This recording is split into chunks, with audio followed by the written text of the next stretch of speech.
Yes, how are we all doing? Welcome back to another stream, the panel show, with most of the panel here is joining us tonight. There's plenty to talk about. Hope you're all doing very well. Hope you all had a fantastic weekend and you all celebrated Manchester City finally breaking the curse away to Tottenham Hotspur. Before we get started, please, as always, hit a big like on the stream right down below. It's the big thumbs up button, and subscribe to the channel if you are new.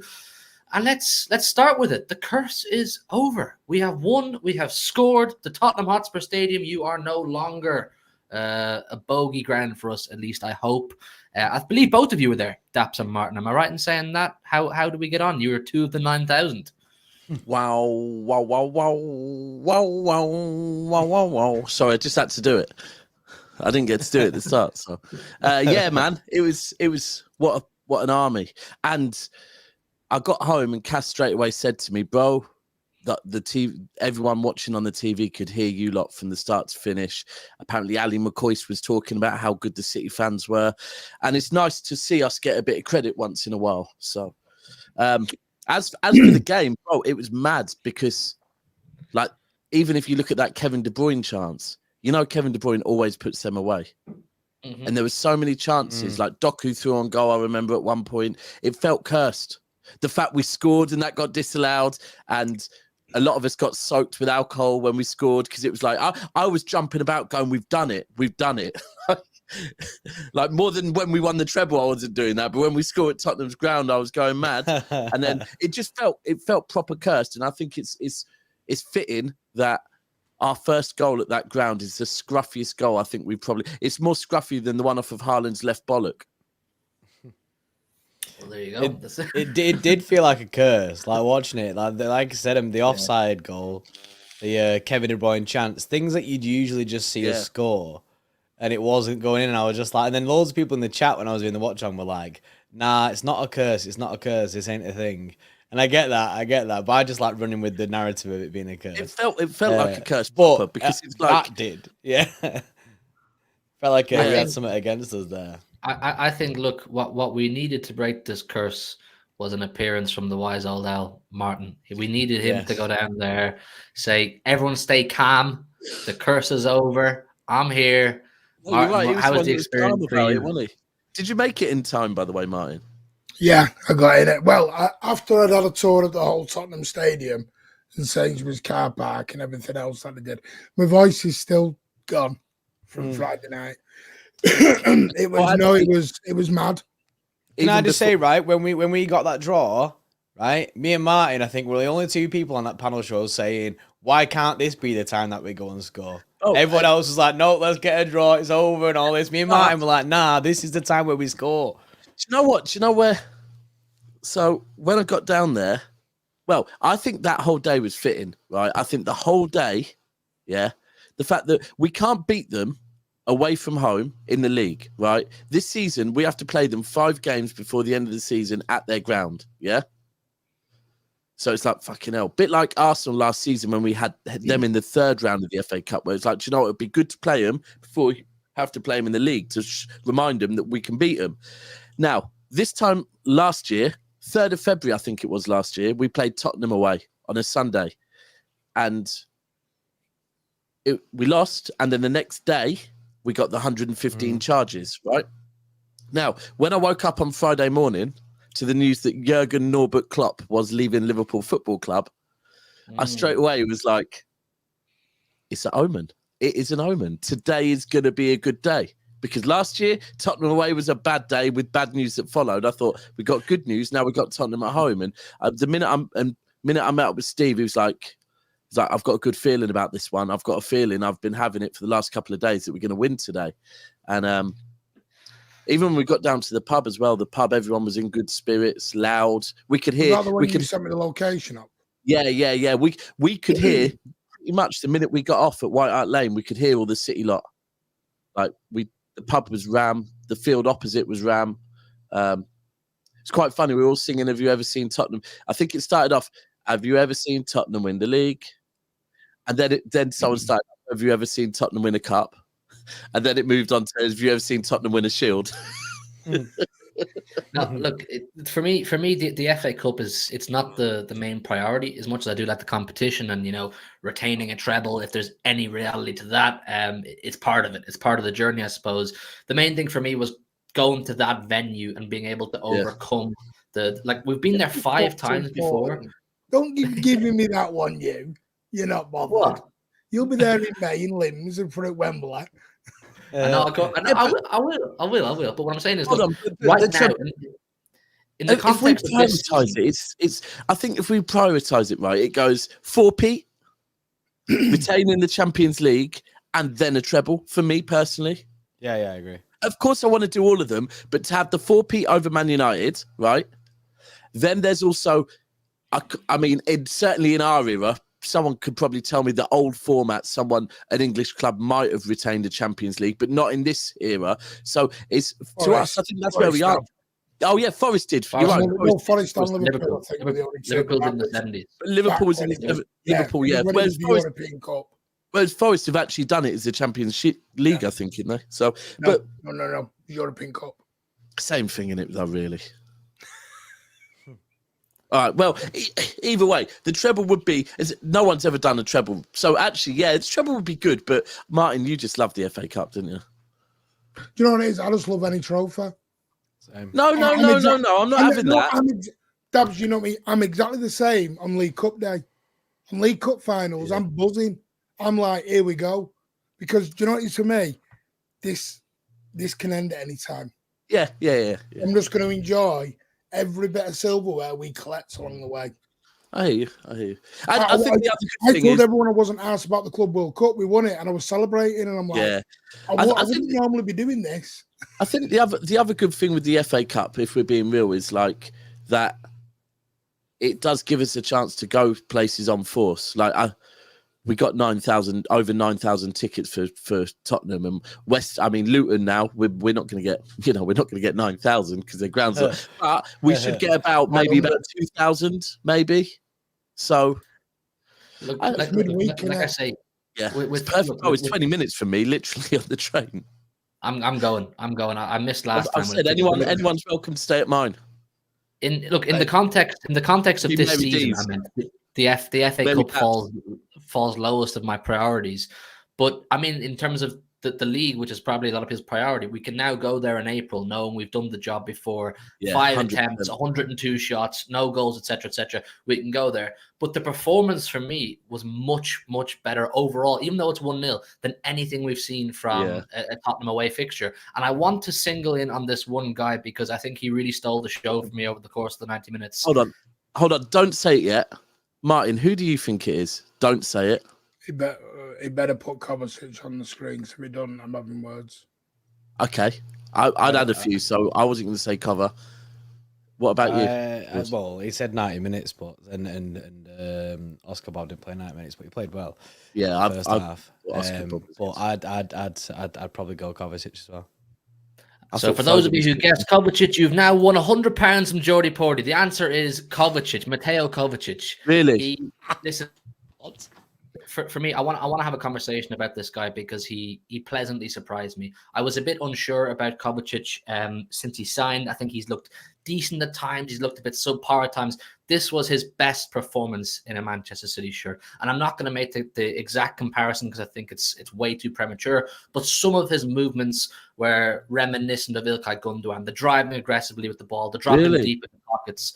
I thought so. Look, mine was a drunk man's view. So I'm kind of like, I can't comment on it because I had a few to drink, and you watch a game a bit differently like that. But that might be it. I mean, I will certainly credit for me the thing that stood out to me was how quick we won the ball back every single time we lost the ball. Our press and our work rate and how quickly we won that ball back. Like, it's one of those, when you look at a game and you could easily say, like, I came out initially going, I thought Tottenham were absolutely shit, right? Especially considering how they played at our ground. But when you can easily say another team's shit, or actually it could be we just simply suffocated them and did not allow them to play football. It just felt like we worked so damn hard. It looked like that break we had allowed us to have so much energy, and we just and then if I'm thinking about that would make sense to what you say about Kovacic, because I'm sure Kovacic was probably pivotal to that. My standard, I thought Foden was very good as well. I thought Foden. To a T, they were genuinely all really good. Like I always say, I analyze games better when I watch it on TV than when I'm at the definitely. game. So for this, I was able to actually watch it properly because I was watching it on TV, and I was like, is this the way Kovacic has always been, even when I'm at the games? Because this looks like a different Kovacic to what I've seen from games I've been at where he's playing. He looks really like an enforcer. He wanted to make things happen. Did you see, I don't know if you guys would have seen, because it would have been the opposite side of the pitch to the away end, I think. Jordan, you probably would have seen it from the TV. When he took a shot, he made something happen. He took a shot, it was deflected, and he looked so angry. He made he punched the air. He was fuming. He obviously really wants to start adding goals to his game, because that's something he admits openly that throughout his whole career he's lacked. But I was really impressed. Look at the CV he's got. Look at the clubs he's been at. Yeah. You don't have that career because you're a crap player. Yeah, he's not fluking his way through things. The guy's got experience and he deserves it. Do you know what? I feel like, right, so when Kovacic started this season, I think Kovacic, and we got to remember, Kovacic walked straight in. Yeah, he arrived and started playing straight away. In all the friendlies, I think he pretty much played most friendlies. He played in the Super Cup, and all of it was sat alongside Rodri, and he looked really good. I was shocked at how good Kovacic started. He instantly played to a good standard. Yeah, and it was like, I remember saying, it was like he walked in and Pep just looked at him and said, as in, you know what you got to do? And he just nodded, as in, yeah, I don't need instructions. I know what I'm doing here. Kovacic dropped off when Rodri didn't play, right? And I felt like, okay, that's cool, because Rodri is a kind of a bit of a pivot with Rodri. Kovacic seems to be, maybe that's a bit of a pivot. And when Rodri's not there, Kovacic is not a six. He isn't a six, right?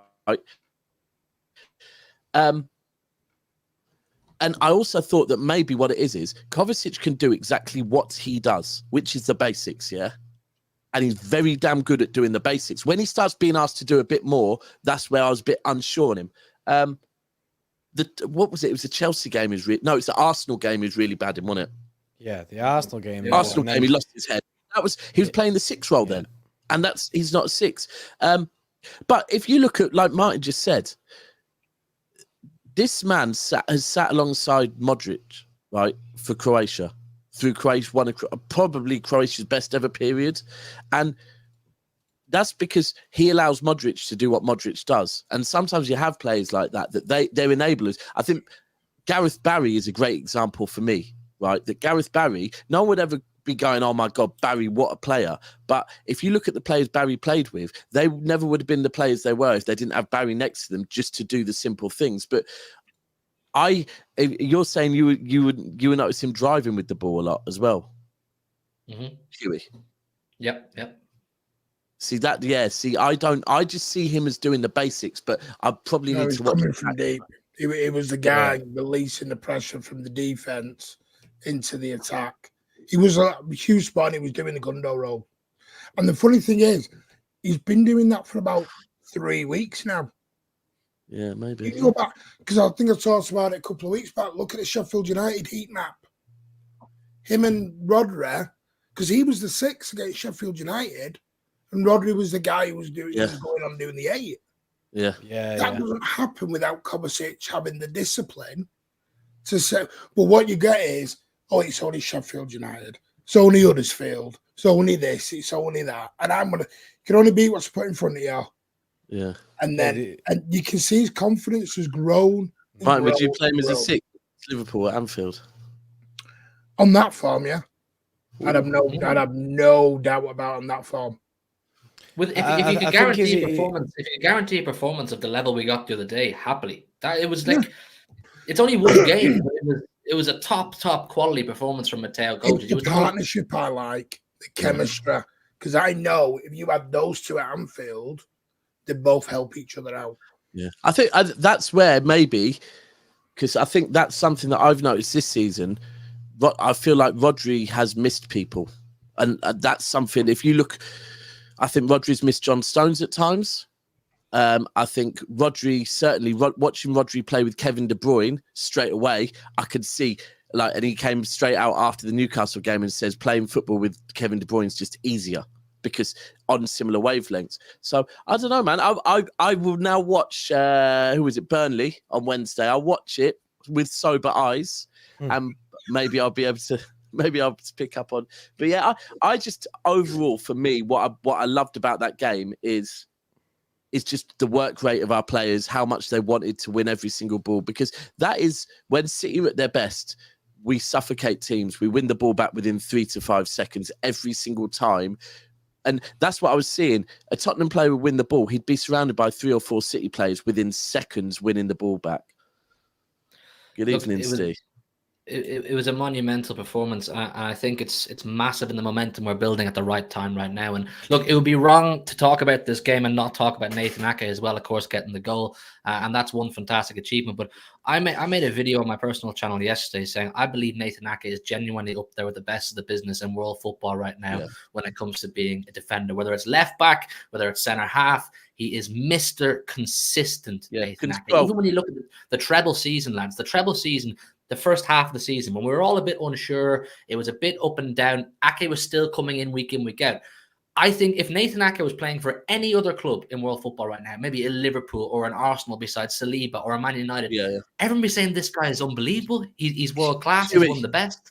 Huey, last season for me, I put that the other day that I kept putting Ake in my top 3 players for last season. Yeah. Now and a lot of people will look at it. It's very easy to do business end of the season. And for me, look, I'm a big John Stones. I'm gonna get a dog and name my dog John Stones, right? And John Stones last season was amazing. But John Stones did not really start appearing in too many games till about February last season.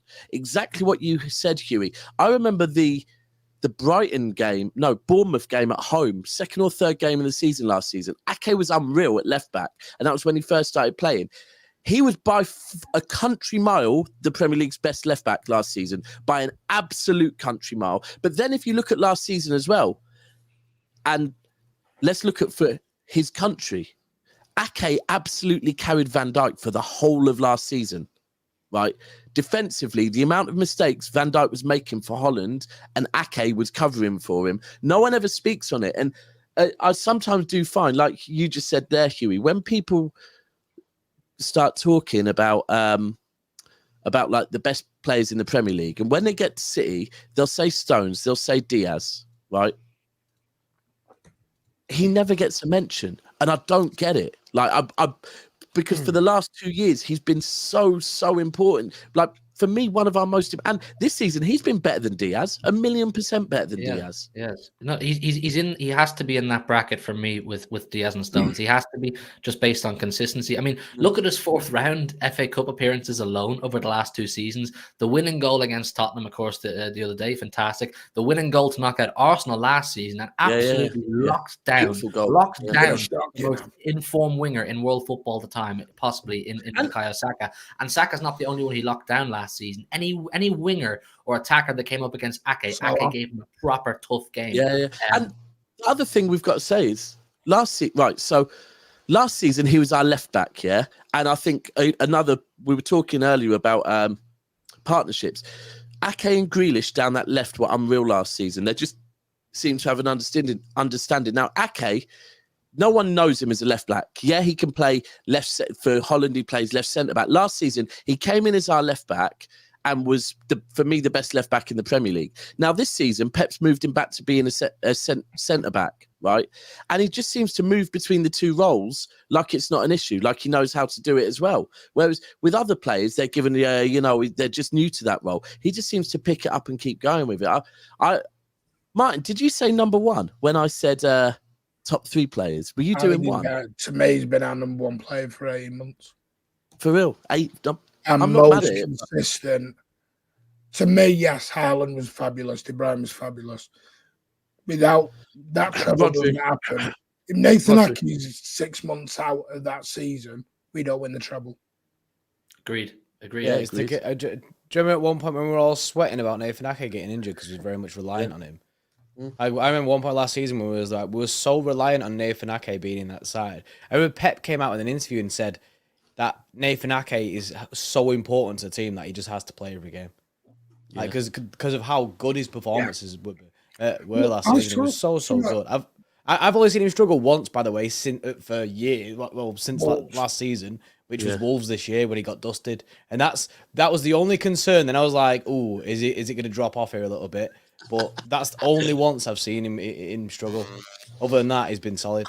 I've got to say, that was true, by the way. That was true. I saw something that you don't see when you're at the game, but you know that clip that went round of him doing the tackle with his head. Yeah. Oh, yeah. That was mad. He puts his head where other people won't even put the boot. Yeah. Putting it on the line. Yeah. I think he's been absolutely unreal, and I do think he's just, you never hear anything like he's just a perfect professional as well. But I do think as well it's with a few of him and Kovacic are both two similar ones where on both of them move away from City and look at their international for their country. Kovacic has been so important to that Croatia team. He was damn good at Chelsea as well, to be fair. Then you look at Ake. Holland have got, people wax lyrical about De Ligt. Ake keeps De Ligt out of that team constantly. Ake is a regular for Holland all the time. I think you're right. It is. You know what? It's weird. Why do you think he doesn't get the praise? He's in a blue shirt. And I think people who don't really watch City that often just still think of him as that fourth or fifth choice centre back. If Nathan Ake was at Liverpool, they'd wax lyrical about him like he's some sort of... Yeah. They give him the credit he deserves. Do you know, I think this is a bit like the Ballon d'Or, right? With the Ballon d'Or, it was always going to be an issue because we had so many players in the conversation that because you've got so many players to vote for, the votes will be split, right? And I think this as well, like that people naturally, probably because of how long Stones has been at the club and Stones in key moments has really, really been there. Bye, Huey. Carry on. And then you've got Diaz, who obviously is one player of the season before and whatever else. But it's weird to me. I saw this podcast the other day. It was an Arsenal and Liverpool fan face to face, right? And the Liverpool fan goes, "All right, let me get this straight. Yeah, the four best defenders in the Premier League: Van Dijk, Saliba, Konate, Gabriel." I just thought, all right, cool. And between you've won no leagues in the last 3 years, right? With the four best centre backs in the Premier League. But I think with City, that's where we say Ake's been our best centre back for the last 2 years. The thing with Ake is I think he's had the rise in career at Manchester City that we all hoped Calvin Phillips would have. It's the polar opposite to what Calvin Phillips ultimately turned out to be. And that's with all due respect to Calvin Phillips. Nate, look at their careers and look at the trajectory they're on. Nathan Ake, a relegated team in Bournemouth, we spend quite a bit of money on him. His first season, everyone's a bit unsure and saying, "Oh, City wasted 40 million, yada, yada, yada." He works hard, he knuckles down, gets into the team, works his way into being one of the best players, and that's the rise you naturally want. But as Jordan said, people who don't watch City week in, week out, still look at Nathan Ake as that 40 million kind of, might be good buy, might not be from Bournemouth. But his rise... Do you remember Can you remember this last summer? Not the summer we just had. The summer 2022 it was, where Chelsea came in for him and offered 42 million, and City said give us a week, and they went and looked at the market and came back and said, "Now there's nothing out there." Could you imagine that? If Mate, that had actually gone through. Well, exactly, because then we let Zinchenko go, we let Cancelo go, and let's be real. For me, Ake. That's when we're looking at Cucurella, wasn't it? Mm-hmm. Yeah. I still deep down. Yeah, exactly, bro. Exactly. Still deep down, I would rather Vardiol moves into a central role when we play Ake on the left, personally. But you know what? I get when Pep gets something in his head and he keeps going with it, it usually comes good. But I think Ake last season has been probably one of the best left backs I've seen at City since Terry Phelan. So yeah, I think he was better at left back than Gael Clichy was. Everyone in the comments is going, "Who's Terry Phelan?" It's a joke. It's a joke. But Martin, don't you think? I had this conversation with Steve the other day. Who is our best?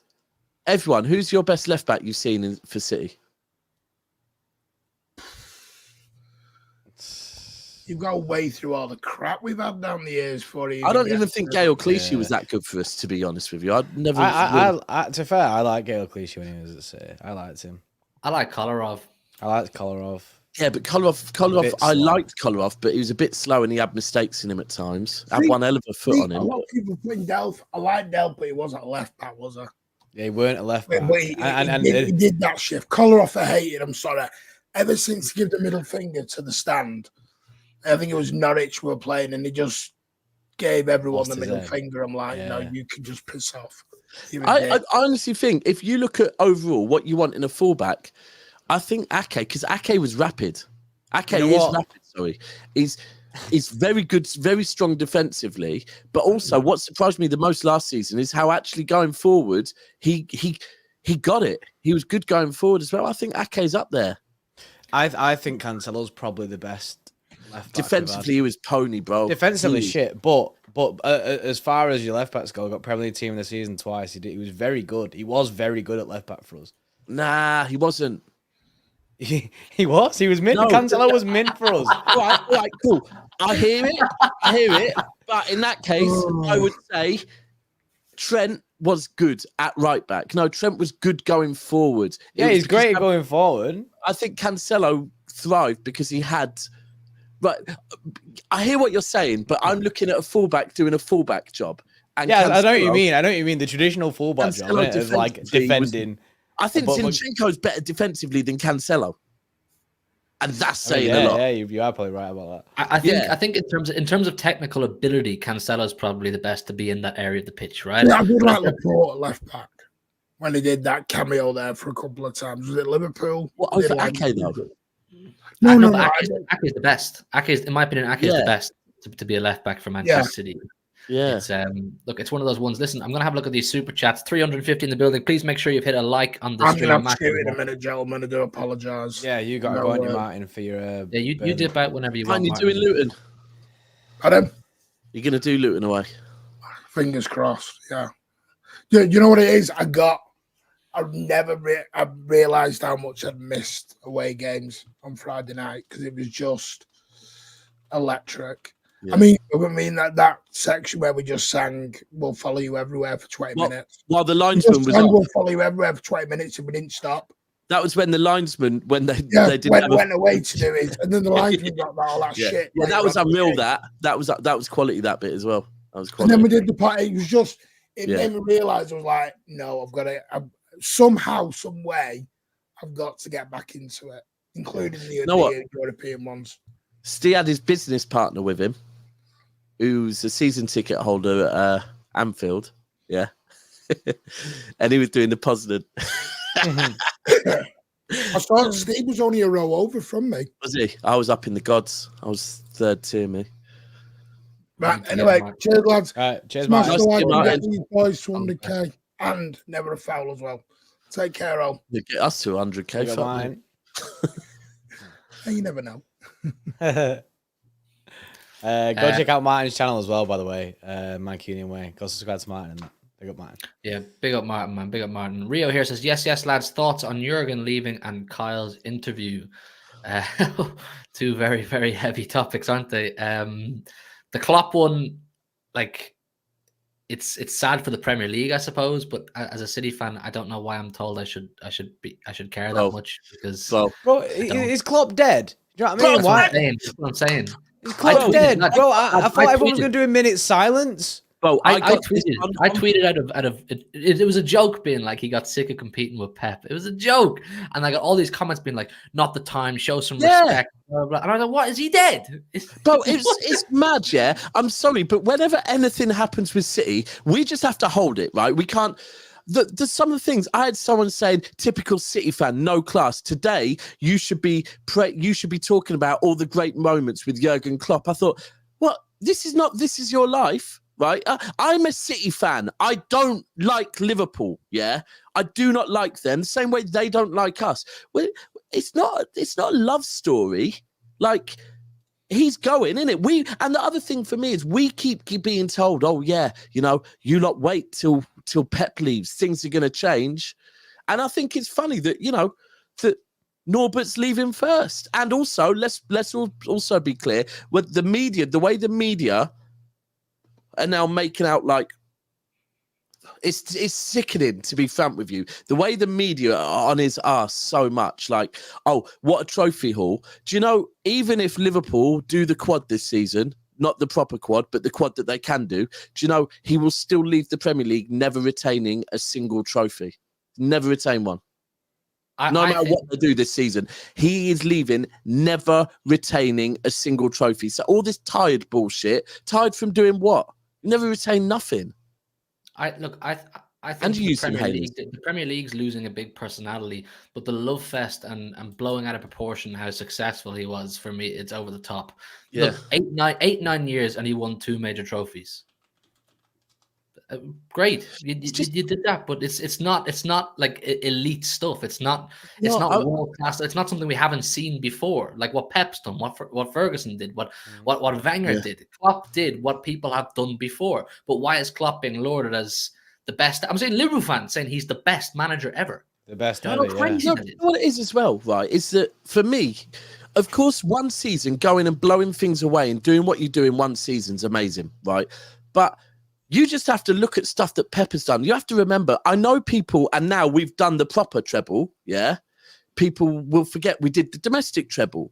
But we've been in 2 finals, the last 3 semi-finals in the Champions League, while doing a three-peat, doing a treble. It's consistent every single season.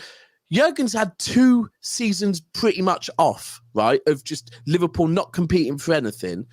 Now they're seeing this season as a rebuild. Liverpool lost 4 major players in the summer. Let me be clear, 4. Don't let anyone tell you anything else like, oh, but Ox went as well. Ox don't play for you. They lost 4 players. This is now seen as a rebuild. Oh, they're in transition. Losing 4 players in a summer is just a transfer window. It's all just this thing that this media make. And for me, again, do you know what? Jurgen Klopp is an amazing manager. What pisses me off is that we're never held to the same regard. And if Jurgen Klopp is an amazing manager, then what the hell is Pep? Like, and what he's done. It just levels up Pep's stature, really, by what they say. The media won't do that, though. The media won't do that. Yeah. It's literally, Pep is so far above Klopp, but they won't do that. And when Pep leaves, I just think it won't be all of this. It won't be, it's what it is, though. I guess we're used to it. As for the second bit, Kyle Walker, I don't know, George, I reckon you're going to have the same opinion as me on this. And I think a lot of City fans will have the same opinion as me on this. We know what Kyle Walker's about. Like, I don't care. I don't care, Kyle Walker. I get that you're doing some bad shit outside of and shit that you shouldn't do in your life, and he's been doing it for time. I get this, right? But as long as his performances haven't really matched like his state on the pitch, but as long as if he plays like he did against Spurs, because I think he had a really good game against Spurs. Yeah, if he just plays like that for the rest of the season, he can shag who he wants. I don't care. Just play like you played against Spurs for the rest of the season, and I'm absolutely fine, mate. Should he be our captain? Probably not. Bit weird. So obviously, because you can't really be a role model when you're out doing like that. But he's not, bro. The guy ain't coming out saying, "I want to be sports personality of the year." Do you know what I mean? No. Do you know? I don't know. I'll probably get criticised for this and it's shit as a human being and whatever else. But I don't know. Again, I come from an era where this stuff didn't get spoke about. Like, people just spoke about how the team was performing on the pitch, right? And what people did. Like, let's be real. Okay, Man United fans, George Best, yeah? George Best was, he wasn't a saint off the pitch. Arsenal, Paul Merson, not a saint off the pitch. Gaza, not a saint off the pitch. We are talking about Premier League legends, right? None of them were saints off the pitch. But with City, it seems like, do you know what? We have nothing else to say about them. So let's find a way to go, well, morally, you lot are rubbish. Like, okay, well, we're not here to judge the morals. I'd be talking about the local church if I wanted to talk about morals. I'm talking about football. I ain't in a place to judge in it. I ain't gonna judge no one for what they're doing. That like the thing is, he can do what he wants. All I want to see from him is football. I just want him to say play sick football on that. My thing was, look, last night I tweeted out of anger. I've since deleted the tweet because I don't actually care that much anymore. Because for me, it's just like seeing the headlines and City catching these headlines was like, oh, this is a bit annoying. Like, it's not needed. You shouldn't have done the interview, I don't think. No, that's what I'm saying. And he went to that newspaper as well to do that interview. I thought was really, really stupid. Weird. And then I woke up this morning and I was like, you know what? I actually don't fucking care once he plays well. You know what I mean? The interview part is the part that, like, I could be annoyed at, because it's like, why are you doing this? Because you're just creating headlines for things that you don't need to. Like, he's becoming... Then like it's becoming like a media thing. Like he spoke about in that interview that he was considering leaving City for the pure reason of avoiding the media circus that'll unfold. However, then you go directly to the Sun and do an interview with them, become front page kind of stuff, and then fuel the media circus. Yeah. So but you know what? It's a weird one. I bet that interview was done before Friday. It would have been. Yeah. So and you're right, Huey. First half performance, I think Kyle Walker was second, was unreal. The start of the second half, he was a little bit dodgy. Then he got back into it. One of the best performances from Walker I've seen this season. Yeah, could it be that maybe he needed to get it all off his chest? Yeah, and maybe it could be. That could have been in the back of his head. Imagine like all the time thinking it's going to be tomorrow. It's going to be tomorrow. It's all going to come out. In the interview, he actually said Pep wasn't aware of it, and so he's probably had a lot on his shoulders that he's just been trying to just get on with, and now all of a sudden he feels like it's out there now. Do you know what I mean? Now, like a bit of freedom from him, like to be able to say it. That's probably where I can respect it. Like if that does help him, then buzzing for him, because like to say it out, then no one can say anything, because he's kind of, before the media runs away with it in different ways, he's kind of put the nail in the coffin and gone, this is what it is. I'm telling you right now. Then he could just get on with his life then. Which obviously he should have done that. He should have done it in summer. But obviously his missus didn't know anything at that point, or they were still together at that point. Listen, the thing is, this is Walker. Walker, like anyone that maybe rivals don't know this, maybe some people, this is what Kyle Walker's always been about. Like I say, it was just the headlines and the attention I thought was really stupid, and not it's not your club captain-esque stuff. And then I woke up this morning and I thought about it again, and I was like, I actually couldn't give a bollocks. I really don't care what he does. You wouldn't catch Ilkay doing that, would you? You wouldn't catch Ilkay, you wouldn't catch Kev, but basically he's not a role model. He's just a right back. I don't know. The other one that you saw last week, I don't know if any of you saw that one. You know that bird that was talking about being at the party with Mahrez and Mendy? Oh no! Yeah. And the way she said, and where the manager was. she was meaning Mendy's agent, but she said Pep was. yeah. It's look, these footballers, man, behind closed doors, I'm sure plenty of them are naughty boys, but so half of them are weirdos. I mean, Kyle Walker is a weirdo. Guy was in bars getting his knob out and that. Look, you have to look at after I think it was the Euros. Remember, a load of England players went to. Phil Foden was involved in that one, eh? No, not that one. Another one. All of them went to Mykonos, right? And it was like Luke Shaw was there, Mount was there, Rice was there. This was about 3-4 years ago. They were all like 20 at the time. Walker's there, And the rest of them all sat at the table, quiet. Walker's up, shirt off, dancing with birds. I'm thinking, he's 10 years older than him. That's what he's always been about. I can say this now because he's left the club as well. I think it was Brentford at home last season. No, it wasn't Brentford. It was Brighton at home last season, right? Mahrez got subbed off in about the 80th minute. I left the ground, walked straight back to my hotel, Dakota, right? And as I got there, a black Audi pulled up. And I thought it was a robbery. Like 3 men jumped out. It was like a S3 pulled up. 3 men jumped out, all in black tracksuits. And I looked up thinking, what's going on here? They dipped into the hotel. And the person I was with goes, isn't that Mahrez? And I looked round in reception, was like, it is, you know. Literally, he'd got from the ground to Dakota within 20 minutes of the game finishing, right? So, and then anyway, next morning, I woke up. And I was just on the phone to Steve, looking out my window, telling him, oh, yeah, yesterday, by the way, Mahrez pulled up out the front. And I go, in fact, the same car's outside there now. And Mahrez came out. And this was like, 14 hours later, same tracksuit. He'd been there all night with his 2 mates. So we know what footballers get up to. Anyone that act like they don't. Yeah. It's... Let them at it, man. Let them at it. Once they play good football for us and they're not doing anything totally outrageous, just let them at it. I don't care. Big a professional idiot. Sorry, does anyone think that Jurgen's going to Barca? No chance. No chance. What do you really think he's taking a break? I was just about to say this, just before we get on to that. Do you think it's primarily a break? Because it's very weird that all of his backroom staff have left as well. And there's someone up top. That says to me his backroom staff are going with Klopp. Yeah, because if he's leaving to take a break, all his mates still need a job.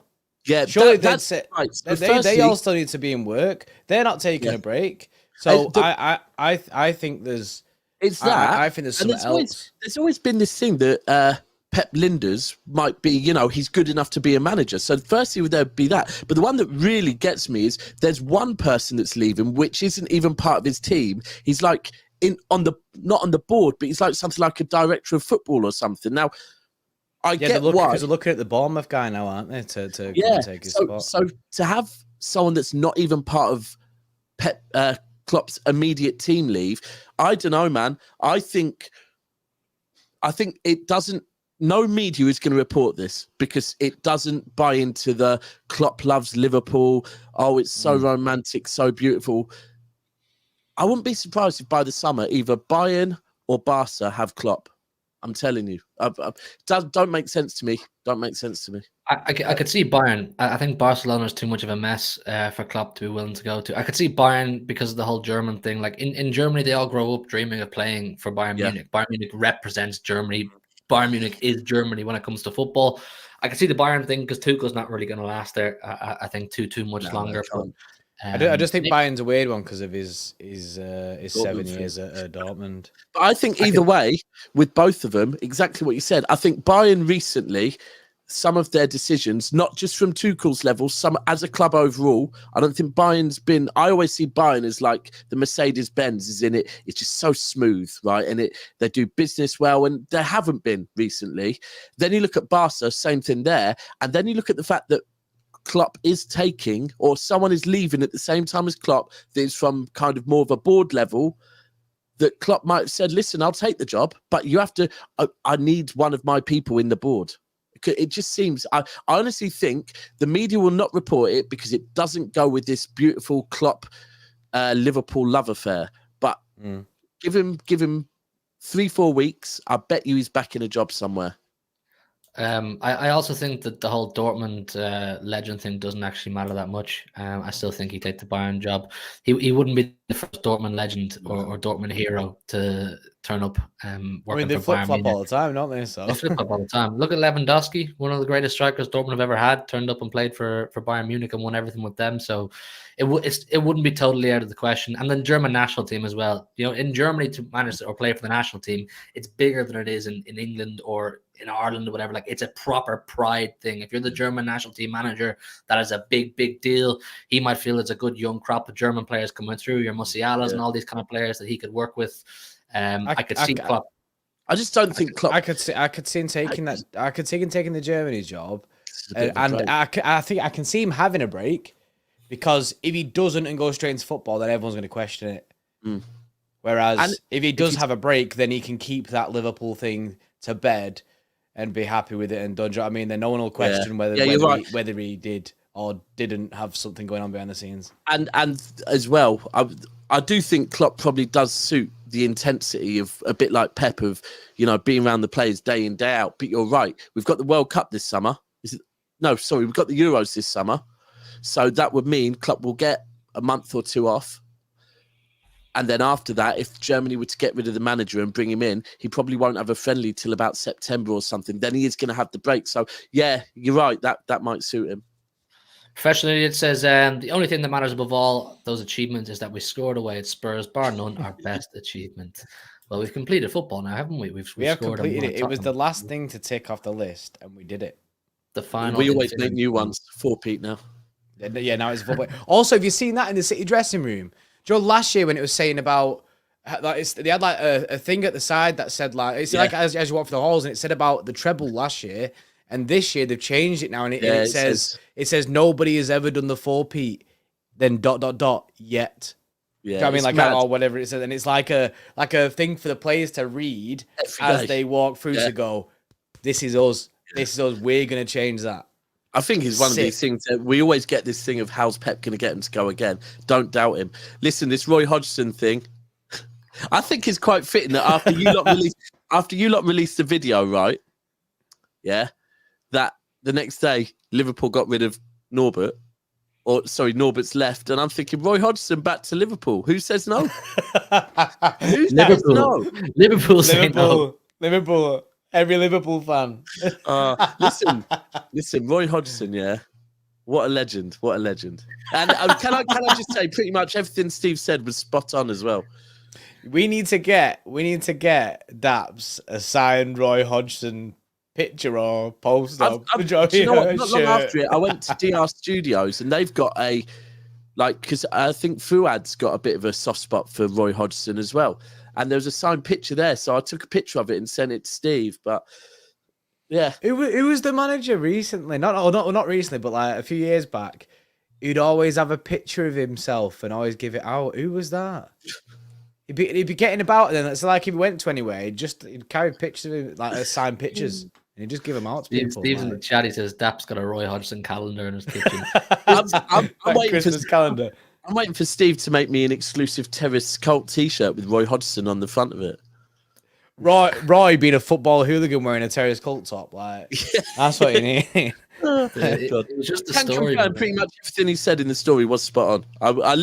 I remember it was about 20 minutes in. Some of the crap that Steve must have to listen to from me. Once I've had a few rums, and I just talk absolute shite in his ear. And he was right. That comment he said earlier on, by the way, yeah. I don't know. So, have either of you ever had a dodgy stomach while you were at the football? Yeah, I probably have. Mate, it's minging. You know where his stomach cramps, right? And we're outside the ground, and the worst thing is, I'm ready. I'm thinking, listen, I just need to get to a gaff that has a toilet, right? Because I'm clenching. Steve's mates are all going, just go to the bush. I'm like, fuck off. I'm not going to a bush in the middle of Tottenham, right? And then Steve, yeah, try going to a game of football with Steve, right? It is so long-winded when you leave the ground. Every single fucker, whether they support City, Tottenham, Mansfield, anyone, they know him, right? And he's such a nice guy that anyone that's Steve, he's like, you're right, mate, stops. We didn't get away from that ground till 11:30, right? Just because Steve wanted to talk to anyone that recognises him. So, and I'm there clenching my ass, confirmed. I ended up leaving them lot and jumping on a train by myself just to get back to St Pancras and drop the kids off. Put it that way. I know, no, Steve's he's a popular man. I remember I went to Arsenal away last season with Steve, the 3-1, and we were staying in the same hotel, and we were leaving the game. Me and Steve had just been around at the AFTV, and I was waiting for Steve to start walking back to the hotel. He was there. He was there till like midnight, 1 a.m. He didn't get back to the hotel till way after me. Everyone like they're his best friend as well. Look, he's a likable person. He's a very likable person. But look with Steve's business partner. Steve, you don't know this. While he was doing a cam thing with Tobes, yeah, Steve's business partner was going to every single little kid that walked past. Yeah, mate, do you want a fiver? Run over and smash that camera now, because we just wanted to go. We just wanted to get away. No, he's a legend, Steve. And I think we've got a big Steve show tomorrow night. And I think we may have a special guest as well. I don't think I'm allowed to announce the special guest just yet, but there's a big Roy Steve Hodgson. show. Roy Hodgson. Yes, Roy Hodgson. Yes. Big Steve and Roy Hodgson here on the Xtra. We do have a big Steve show tomorrow, and I'm pretty sure there's a special guest. So do stay tuned for the special guest. Guys, make sure you've hit the like button on this stream. Subscribe if you're new around here. We'll just move it on very quickly to some of today's news. Of course, the big one being Bernardo Silva. Once again, Spanish press. It wouldn't be a normal transfer window without Bernardo Silva rumors and speculation. They're suggesting Barcelona. I know are gonna come back in for him next summer. Right, here's a great one, right? Because I was thinking this earlier on. So, one of Barcelona's outlets, have reported yesterday that Arteta might be considering a move to Arsenal, right? Arteta comes out and says, no, that's all fake news. And everyone's like, okay, cool, it's fake news. But every time Bernardo Silva is linked with Barcelona, or anytime any City player is linked with Barcelona, everyone talks like it's factual. But when it's Arsenal, oh, no, it's made up. Look, you go on one of these Barcelona outlets' Twitter accounts, daily they are linked to a City player. Daily. Every single day they will report that a City player wants them. The truth is, we all know this isn't even news, is it?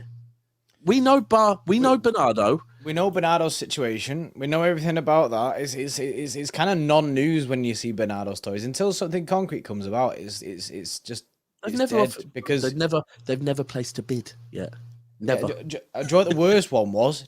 AC Milan a few seasons back offered the offer to buy Bernardo Silva. They wanted to pay us 45 million it was, and in 15 million pound installments. Well, the worst thing with Barca is they still owe us. I swear they still. I'm going to say Ferran Torres, but they owe us money. Torres money, yeah. They owe us money from before that. They owe us money from someone before that. Look, I think the Bernardo one, for me, I did think he was going to go in the summer. I think it was written in the stars for him to go in the summer, because we know that his wife, deep down, she wants to move, right? Yeah. He just won the treble with us, and it just looked fitting as the perfect time to go, do you know what? I've won everything I can at City now. Now's the perfect time. But I truly believe in the summer, with Ilkay going, I think it was a case of City. And I actually said, do you know what? Give him a contract extension where he gets paid more money, but just to stay one more year, right? Because I didn't want to lose Ilkay and Bernardo in one window, because I think... And even more so, if we look now with De Bruyne getting injured and whatever else, it wouldn't have Rodri being suspended, Stones being injured. Our whole midfield literally would have been different. So I kind of do think Bernardo might go in the summer. But the key to this is they've got to offer first. They have not offered. They've wanted him for 4 years. They've never once submitted a single bid for him. And for me, I just hope if he does go, I just hope I would still take De Jong. I'd be like, all right, cool. Can we have De Jong as part of the deal? Because I think De Jong. De Jong's on too much. De Jong's on 400 grand a week. And his missus is pregnant, and he doesn't want to leave. Yeah, he don't want to bring his missus round Walker, does he? Bernardo's not going to Barcelona, lads. Bernardo's not going to Barcelona. I'm sorry. What? I could see it. I could see it, but it'd have to be on a free. I mean, they don't have the cash. They don't have the cash to buy him, and they don't have the cash to pay his wages. Hasn't he got a 50 million pound buyout right now? They're currently a club in transition, Barcelona. They're about to lose Xavi this summer. They're going to have to get a new manager, start a whole new cycle. Bernardo Silva's 28, 29. He's still good enough to be challenging and should be challenging. He won't go Saudi, and he definitely won't go Saudi. 1,000,000% he No, won't go no, Saudi. no, he no, could have gone last summer. He could have gone last summer. He didn't. 1,000,000% he will not go Saudi. Like PSG. he cares too much about winning. I don't. Do you know what, bro? I'll be honest. I can't see the only City player I've ever thought could have gone PSG would have been Mahrez. Yeah, I agree. I think City players would just look at that project and go, that project's shit compared to City. Like even now with us, we've won everything. Our project is still a better project than going PSG. And they're just, I can't see him going I just there. don't know if that, because I don't know if it's true or not, the £50 million buyout. I have no idea whether that's like a concrete thing, if it's 100% facts, but I remember seeing it apparently that this summer, a £50 million buyout for Bernardo. I don't know. It's so weird to say because I personally feel like he's worth so much more than £50 million. He's worth more, like triple that to City, like as a City player. But I don't see who pays the £50 million where he'll go, yeah, I want to go there. I think the thing is though with that is the reason why I could understand why it's 50 million is like I said, I think we have kept Bernardo longer than maybe he wanted initially to stay. Let me be clear. I've always summed it up that this is not Bernardo. I see the situation with Bernardo as like, say you're in love, you've got a bird, right? And all your mates are going out, but you don't want to let your bird down. And your bird's going, I don't want you to go out. So you're going, all right, I really don't want to go out as well, babe. But it's my mate's birthday. And then, so I'm going to try and find a way to get out of it. And then ultimately you can't. So you go, I'm really sorry. I'm going to have to go for one. And she's like, all right, fair enough. And you act in front of your bird. You're like going, honestly, I'm so sorry. The minute you're with your mates, you're high-fiving everyone going, I'm out, boys. And that's what I think it is with Bernardo Silva. You walk in and they all go, way. Yeah, and you're the one going, I'm out. But I feel like Bernardo Silva is to his missus going, listen, I'm trying everything. I'm putting the feelers out in the press, telling the media everything. But ultimately, I just can't. And then, because he seems too happy, man. Everyone at the club, I honestly think his relationship, you hear John Stones talking him, Jack Grealish speak on him, Pep speak on him. I think he loves City, he loves Manchester. It's just his missus isn't so keen on it. But yeah. I do think there could have been an element of this summer, City just saying, do you know what, mate? If you give us one more season, we're not accepting no money for you, right? That's mad. But if someone offers us 50 million, give us one more season so we can be that transition of getting, your Kovacic is in, your Nunes is in, maybe Kimmich in the summer, and then we'll let you go. But we can't lose you and Bernardo and Mahrez all in one transfer window. So that could be the only reason where I think City, because look, let's be clear. We are a club that when we have true loyal servants that do everything for us, we let them go on frees. We've let so many players go on a free once they've done everything and brought us everything we can possibly dream of. We do let them go. So to say to Bernardo, look, you're not your 33-year-old we're going to let go on a free, but give us one more year, we'll let you go for 50 million. I could see that because we're that type of club. I could see it. I don't think he's going anywhere this summer, in my personal opinion. I think he's going to stay. I think so. I could see him going this summer. I don't know why. I don't think there's any other project in world football that Bernardo Silva. Yeah, I can't see where he goes. I can just imagine him leaving City. That's all. Omar? No. No. The one says that Omar would have stopped the interview, apparently as well. We'll park Bernardo there because it's one of those stories that it comes up every transfer window. Like I said, I don't think he's going. We're 40 likes off 200. And there's 350 in the building. Please get us up to 200 likes. Smash the like button if you haven't done so already. And let's chat a bit about Alfonso Davies. The story today about Alfonso Davies. Apparently, City and Chelsea are both monitoring his contract situation.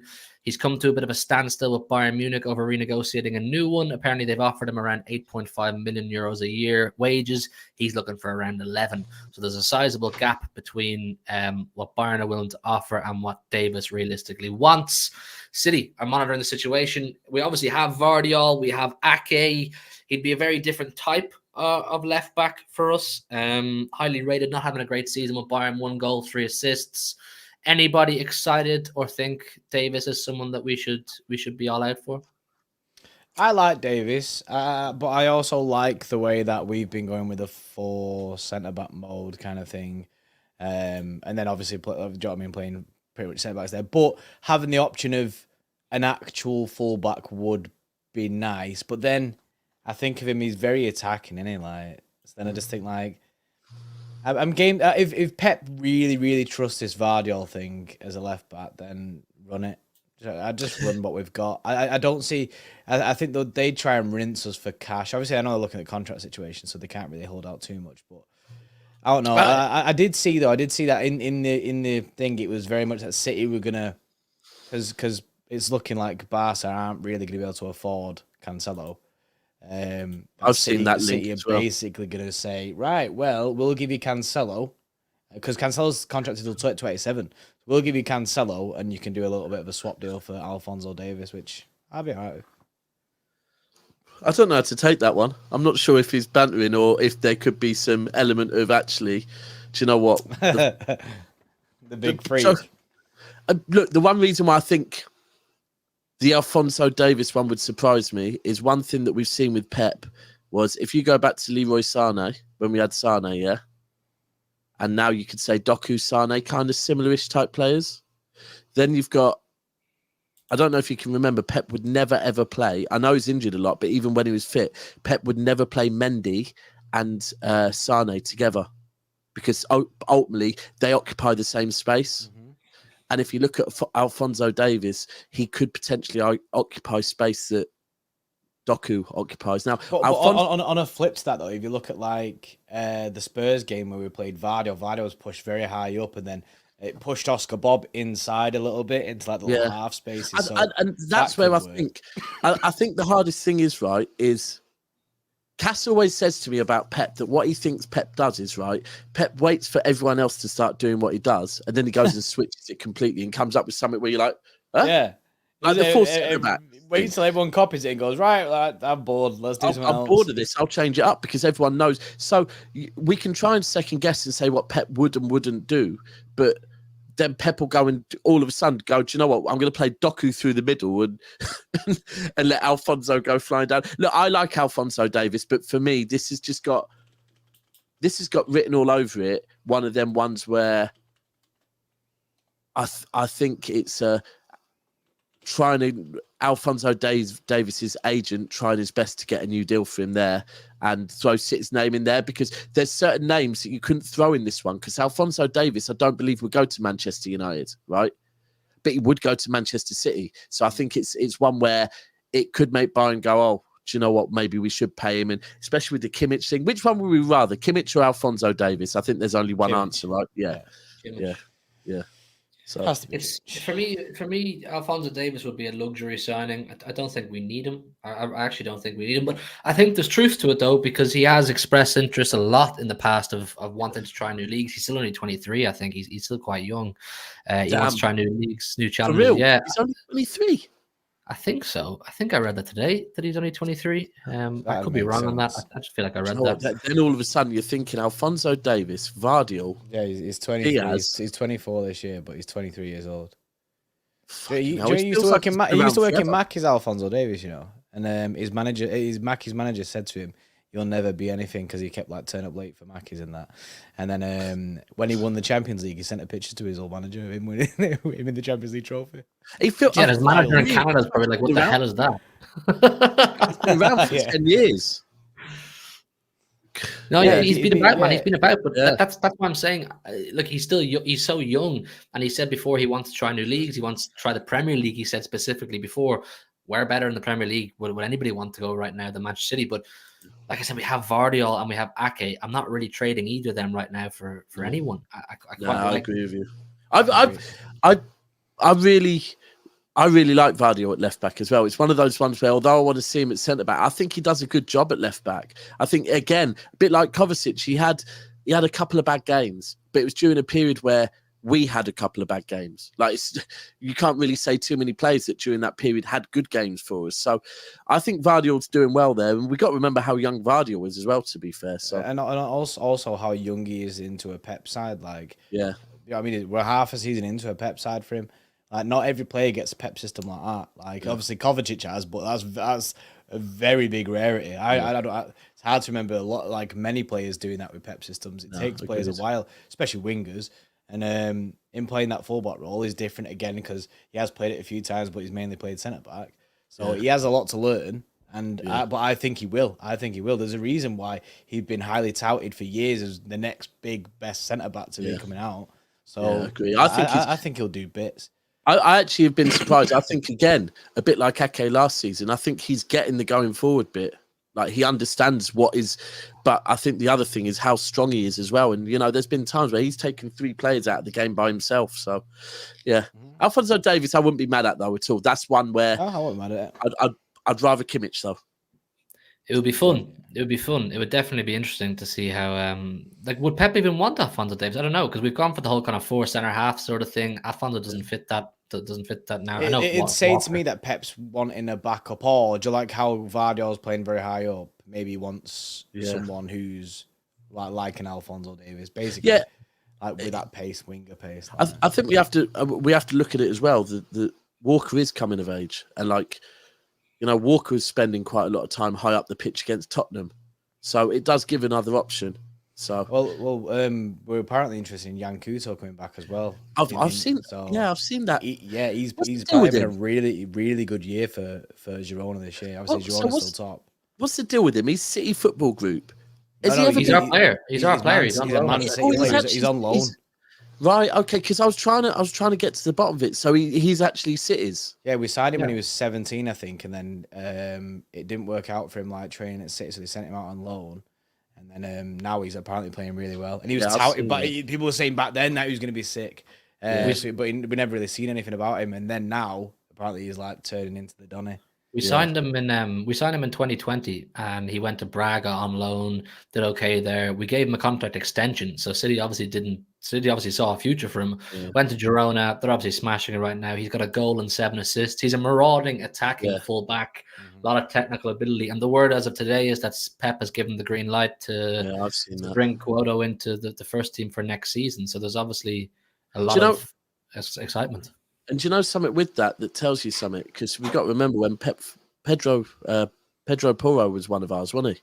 Yeah, we could go over 40 mil. But we let him go. Mm-hmm. So the fact that on this one, he's never, he's only ever been on loan. And also, to City Football Group. So he's kept it within the group, kind of. So they're keeping these cards close. Like him, you got obviously players. There's some Girona players as well that you can tell that other Jonas that they're looking at, that Savio guy apparently. Yeah, he want him. Yeah.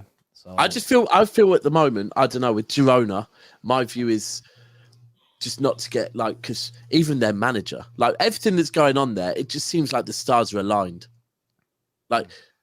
Blint is one of their centre backs. Daley Blint is one of their centre backs. I didn't know that. That's mad. I bet you thought he'd retired. He's one of their centre backs. So it doesn't seem. And if you go and look at some of their players, even their manager has not got do you know what? Yeah, he was absolutely balling out at this place or that place. It just seems like everything is aligned. But I think the most interesting thing I see with Girona is, I don't know if you lot can remember the Khaldoon interview in the summer. But he really spoke about Girona and how, they got promoted before and it didn't work out. And we've learned from our lessons. And this time we're hopeful that it's going to be, that is where you realise, do you know what? This board is so switched on that whatever he spoke about in the summer, he said, it's like he manifested it in the summer that this time it's going to be different. And if you looked at the transfers they made and anything, you would be going, why is it going to be different? And now you're looking at it, and they're still second, didn't they? First now. They're first. They're first. Mm-hmm. They're first now. Yeah, I think Real Madrid have got an extra game. Oh, so Madrid didn't play at the weekend then, probably, or something, and they did. So I think they were just. I know they went top when they were, but then Madrid went and kind of somehow drew the game against them or won the game against them, didn't they? But they've won 17 games, drawn 4, lost 1. That is title winning form. That. And when you go and look at, honestly, if you go and look at their team and you start looking at the players and look at where they've been, and it's how the hell has this happened? It just seems like the stars have aligned. But obviously, it just shows how switched on this City Football Group are. That Jan Couto is getting interest from Real Madrid. He's getting interest from all sorts of clubs. So if we see a future for him, it's probably going to have to be brought in next summer. He's going to probably have to be, because he's by the looks of it, by the sound of it, it's time for him to start being a big dog. But look, listen, we'll have to see with Bernardo, Alfonso, and Jan Cuoto. I actually have a video on my personal channel coming out later on about that, an 8-minute video if you guys want to see a condensed version of all that. I think we're going to wrap it up there. It's been an hour and 10 minutes. We've got a Big Steve show tomorrow, as I've said, with a special guest. I keep nearly slipping it off the tip of my tongue, but I know I'm not allowed to say the name just yet. But Big Steve, Roy Hodgson, yeah. Big Steve will be here tomorrow night. I think it's just him and the guest. So turn on the notification bell so you don't miss when Steve goes live. Do go over to... Just another one real quick as well, people. If any of you... If any of you have any birthday parties coming up, right, or you've got kids that have got birthday parties coming up, I know where it's going. just inbox Big Steve and tell him, can you in the big ears, the Champions League, can you pop down? You know, do the local McDonald's, he'll do TGI's, he'll do Burger King. Listen, he'll do your local village hall, anything. Just drop him an inbox. He'll do it out of the goodness of his heart. He'll take up his. He'll drop what he's doing and he'll drive over and spend the night with you. So honestly, he's willing to do it. He'll pose for pictures a lot. Man of the people. And for an extra 20 quid, he'll put on the Moonbeam costume and bring the Champions League. Trust me. listen, for an extra 40, he'll bring the Premier League and the Champions League. Out the goodness of his heart. B-Day Steve MCFC. Guys, go over to Never a Foul, Daps' channel, where you catch him over there, always defending City and arguing with the rivals. Show him support. He's always a great guest on this channel, so we like to show support to our great guests.